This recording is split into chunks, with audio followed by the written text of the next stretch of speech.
மரியாயே வாழ்க. அன்பான மரியனை காணப்போர் யூடியூப் சேனல் நேர்களே, உங்கள் அனைவருக்கும் தேவனின் திருப்பெயரால் வாழ்த்துக்கள். அக்டோபர் மாதம் ஜபமாலை மாதம் 31 நாட்களும் 31 ஜபமாலை புனிதர்களை பற்றி நாம் தெரிந்து கொள்ளப் போகின்றோம். அந்த வகையில் இன்று நாம் பார்க்க போவது புனித அல்ஃபோன்ஸ் லிகோரியார். அவரை பற்றி நாம் இன்றைக்கி பார்க்க போகிறோம். இந்த நிகழ்ச்சிக்குள்ளே போகிறதுக்கு முன்னால் ஜபமாலை பொன்மொழி, ஒவ்வொரு நாளும் ஒவ்வொரு ஜபமாலை பற்றிய பொன்மொழியை நாம் பார்க்குறோம். அந்த வகையில் இன்று நாம் பார்க்க போவது சிஸ்டர் அல்ஃபோன்ஸ் லிகோரியார் கூறிய ஜபமாலை பொன்மொழி. ஜபமாலையை தேவ அன்னையின் சுரூபத்திற்கு முன்போ அல்லது படத்திற்கு முன்போ முழங்காலில் இருந்து ஜெபிப்பது நல்லது. ஒவ்வொரு பக்தி 10 மணிக்கும் முன்பும் சேசுவுக்கும் மாதாவுக்கும் ஒரு அன்பின் செயலையும் குறிப்பிட்ட அருளுக்காகவும் நாம் ஜெபிக்க வேண்டும். 2 கருத்து அருமையாக சொல்கிறார். ஒன்று, மாதா சுரூபத்துக்கு முன்பாகவோ அல்லது படத்துக்கு முன்பாகவோ, அது வீடாகவும் இருக்கலாம், ஆலயமாகவும் இருக்கலாம், அங்கே முழங்கால் போட்டு ஜெபிங்கன்றார்.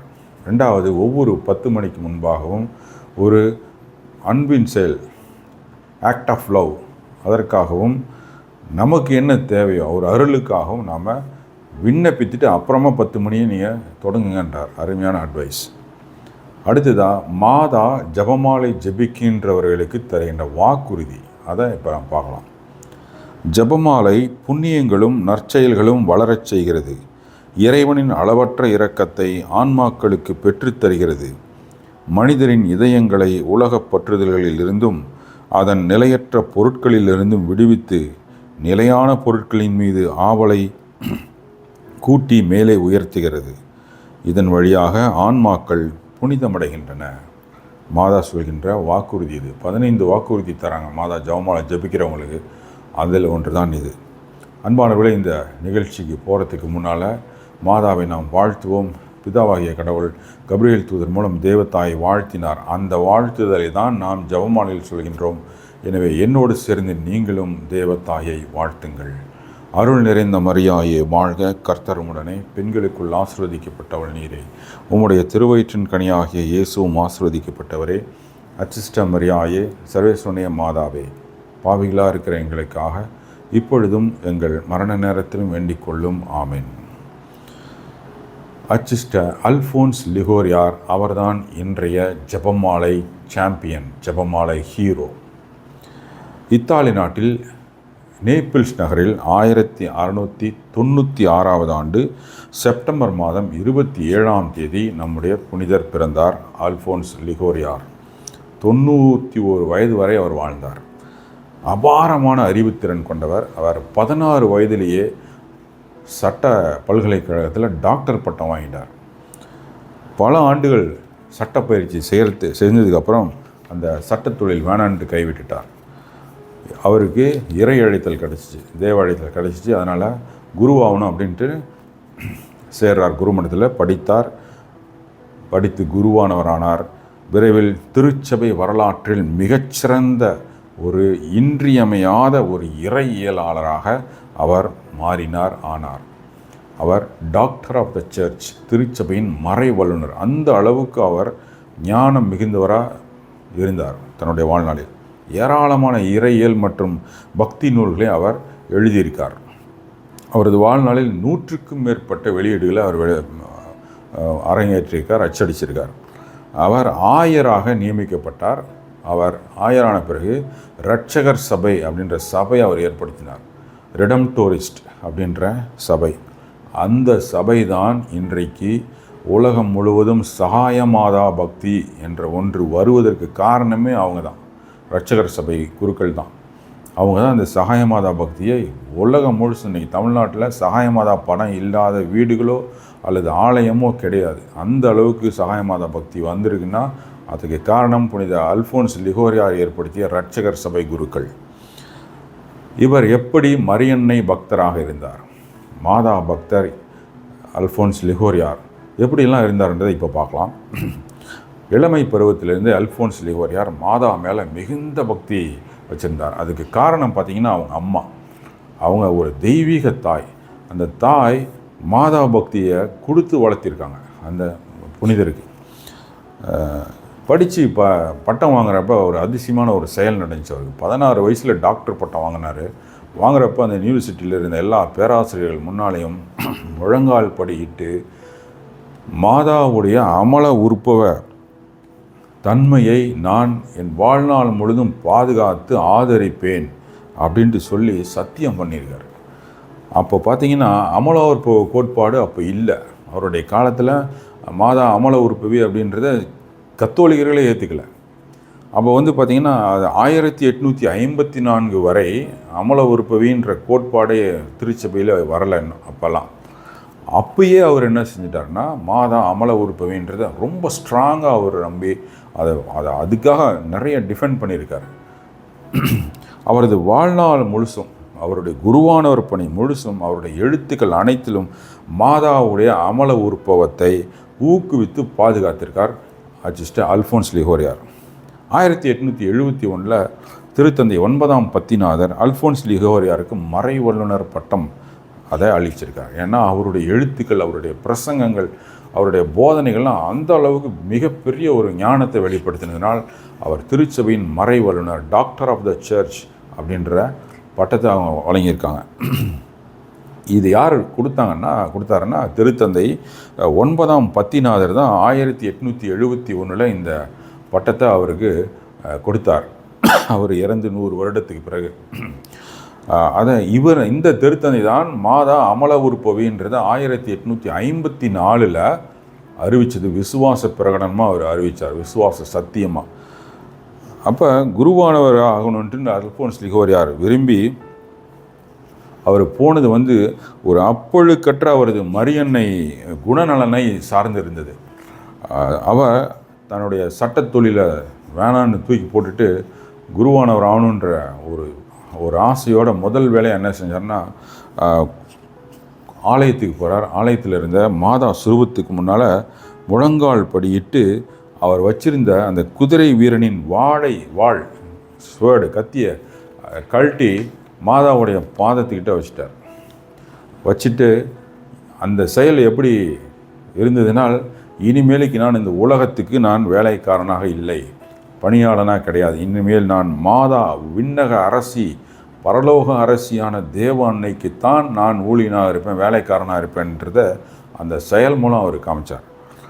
அவர் மாதா பக்தி அதிகம் இருக்கிறதுனால ஒவ்வொரு சனிக்கிழமையும் அவர் ஒரு சிந்தி இருந்து வந்தார். மாதாவை பற்றி அவர் சொல்கிறப்பெல்லாம் மாதா ஒரு புதிய நோவாவின் பேழை அப்படின்றார் மாதாவை. ஏன்னா அந்த பேழைக்குள் போய்விட்டாலே எந்த ஆபத்தும் நமக்கு வராது அப்படின்றது அவர் அடிக்கடி போதிச்சிருந்தார். 1750 அவர் தன்னுடைய தலை சிறந்த படைப்பு மாதாவை பற்றி எழுதின அருமையான நூல் அதுதான் அட்டகாசமான ஒரு நூல். அந்த நூல் பேர் மரியாயின் மகிமைகள், த க்ளோரிஸ் ஆஃப் மேரி அப்படின்ட்டுன்னு அந்த புத்தகம் அதை வெளியிடுறார். அந்த புத்தகத்தை 16 ஆண்டுகள் அவர் எழுதியிருக்கார். ஏறக்குறைய 800 பதிப்புகளுக்கு மேலே அந்த புத்தகம் வெளிவந்து உலகம் முழுசு இன்றைக்கி பரவி இருக்குது. பல கோடிக்கணக்கான புத்தகம் இன்றைக்கு உலகத்தில் இருக்குது. இன்னமும் பிரிண்ட் ஆகி வந்துக்கிட்டே இருக்குது. நிறைய பேர் அதை வாங்குகிறாங்க.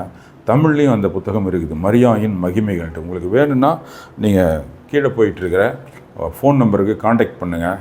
தூத்துக்குடியில் இருக்கிற மாதா அப்போஸ்தலர் சபை, அங்கே இந்த புத்தகம் கிடைக்கும். நீங்கள் அந்த ஃபோன் நம்பருக்கு நீங்கள் கால் பண்ணிவிட்டு ஜிபேயில் பணம் போட்டுவிட்டிங்கன்னா உங்களுக்கு பார்சல் அனுப்பிச்சி விடுவாங்க. அருமையான புத்தகம்.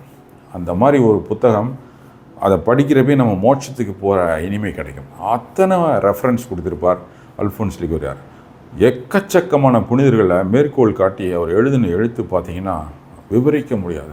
மோட்சத்தை எங்கேயே அனுபவிக்கலாம் அந்த புத்தகத்தை படித்தோம்னா. மாதாவை பற்றியான புத்தகம் அது, அருமையான புத்தகம். அது கிருபதேவத்து மந்திரம் இருக்குங்களா, அதோடைய விளக்கம் தான் அது. ஒரு லைனுக்கும் அவர் விளக்கம் கொடுத்துருப்பார். 10 பக்கம் 15 பக்கம். கிருபதேவத்துக்கும் மாதாவாக இருக்கிற எங்கள் ராக்கினியே வாழ்க, இது ஒரு லைன் இல்லையா. இதுக்கு பார்த்திங்கன்னா ஒரு 10-15 பக்கம் விளக்கம் இருக்கும். அந்த 15 பக்கத்துலேயும் குறைஞ்சது ஒரு 50 புனிதர்களாவது மாதாவை பற்றி சொல்லியிருப்பாங்க. அது கூடவே பார்த்திங்கன்னா பைபிள் ஆதாரம் கொடுத்துருப்பார். அந்த புத்தகத்தை படித்தோம்னா உண்மையாலுமே நமக்கு பைத்தியம் பிடிக்கிற மாதிரி அவன் மாதாவை பற்றி. அவ்வளோ அழகான புத்தகம், படித்து பாருங்கள் நீங்கள் வாங்கி. அருமையான நூல். மான்ஃபோர்ட்டுடைய எழுத்துக்களை பற்றி அவருக்கு எதுவுமே தெரியாது. இருந்தாலும் மான்ஃபோர்ட் போலவே மரியாயின் மகிமை நூலில் அவர் மாதிரியே கருத்தை சொல்லியிருந்தார். மாதாவை அற்புதமாக வர்ணித்து அருமையாக மாதாவுக்கு டிஃபெண்ட் பண்ணி எழுதியிருந்தார். மான்ஃபோர்ட் போலவே ஜான்சனிசம் அப்படின்ற அந்த கத்தோலிக்க திருச்சபைக்கு எதிரான அந்த ப்ராட்டஸ்டண்ட் இயக்கத்தை இவரும் பயங்கரமாக எதிர்த்திருக்கார். அந்த இயக்கத்துக்கு இவர் சிம்ம சொப்பனமாக இருந்திருக்கார். இவருடைய பிரசங்கத்திலையும் எழுத்துலையும் பயங்கரமாக அவங்கள வந்து விரட்டி அடிச்சிருக்கார். அவர் மான்ஃபோர்ட் மாதிரியே அவருடைய மேஜையில் பார்த்தீங்கன்னா மாதாவுடைய ஒரு சுரூபம் இருக்குது, நல்ல ஆலோசனை மாதா சுரூபம். அந்த சுரூபத்தை அவர் டேபிளில் வச்சுருக்காரு. அதுக்கு முன்னால் தான் உட்காந்து அவருடைய எழுத்துக்கள்லாம் எழுதுவார். அதையே தான் செஞ்சார் மான்ஃபோர்ட்டும். மாதா பக்தியில் தலை சிறந்து விளங்கிய அவர் தேவானியை குறித்து நிறைய பாடல்கள் எழுதியிருக்கார், ஹிம்ஸ் எழுதியிருக்கார். அதே மாதிரி படங்களும் வரைஞ்சிருக்கார். அவர் நல்ல ஓவியர். அந்த படமாகவும் நிறையா அவர் வரைஞ்சிருக்கார். திருத்தந்தையின் அன்பை பெற்ற அவர் ரோம் நகரில் உள்ள சாமிநாதர் சபை ஆலயமான சாந்தா மரியா சோப்ரா மினர்வா அந்த ஆலயத்தில் ஆயராக 1762ஆம் ஆண்டு நியமிக்கப்பட்டார்.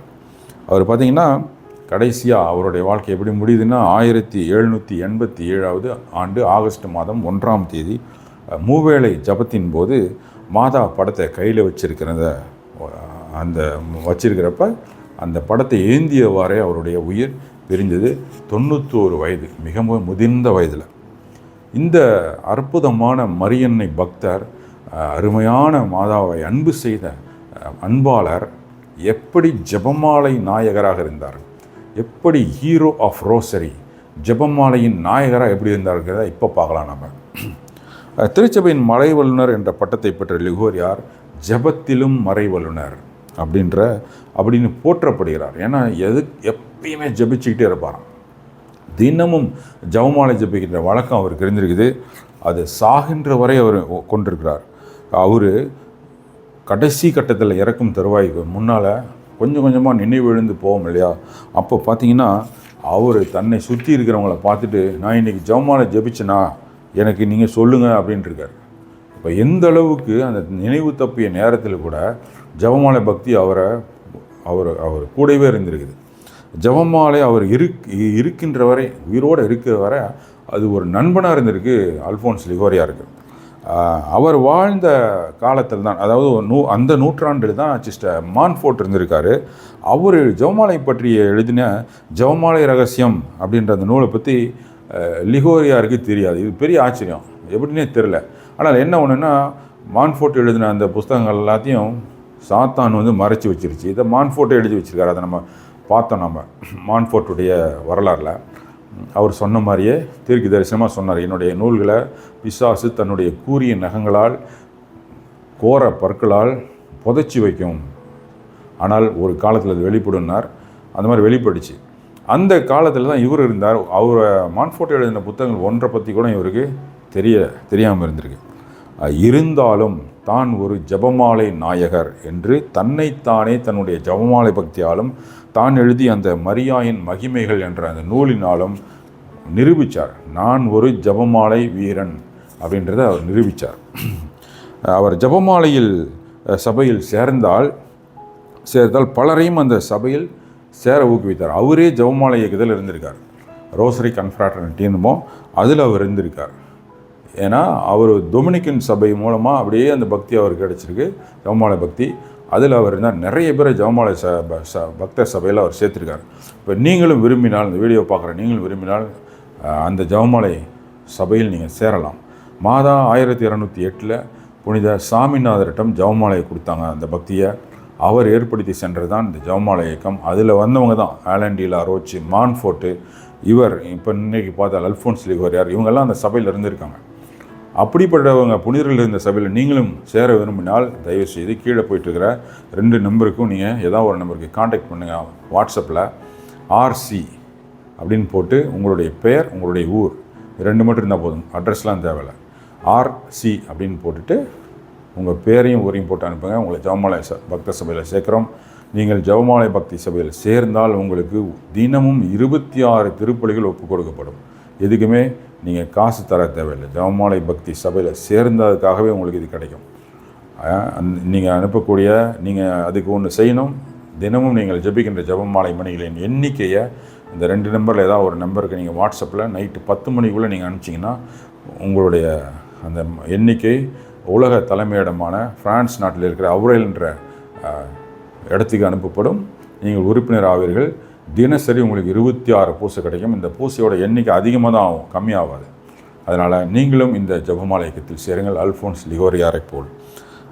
இன்னொன்று, அல்ஃபோன்ஸ் லிகோரியார் என்ன செய்வார்னா, உத்தரிப்பு ஸ்தல ஆன்மாக்களை ஜெபமாலை ஜெபித்து நெருப்பின் வேதனையிலிருந்து நாம் காப்பாற்ற முடியும் அப்படின்றும் அவர் எழுதியிருக்கார். அப்போ உலகத்தில் இருக்கிறவங்கள மட்டும் இல்லை, உத்தரிப்பு ஸ்தலத்துக்கு போனவங்களையும் நெருப்பிலிருந்து காப்பாற்றி மோட்சத்துக்கு அனுப்பலாம் ஜெபமாலை ஜெபிப்பதன் மூலம் அப்படின்றதையும் அவர் போதித்து வந்தார். இதெல்லாம் அவர் வாழ்க்கையில் உண்மையாக கண்ட அனுபவங்கள், அதனால் அவர் அப்படி எழுதியிருக்கார். அதனால் இந்த அருமையான ஒரு ஜெபமாலை புனிதரை பற்றி நாம் இன்றைக்கி தெரிஞ்சுக்கிட்டோம். மீண்டும் நாளை இன்னொரு ஜெபமாலை வீரரை பற்றி தெரிந்து கொள்வோம்.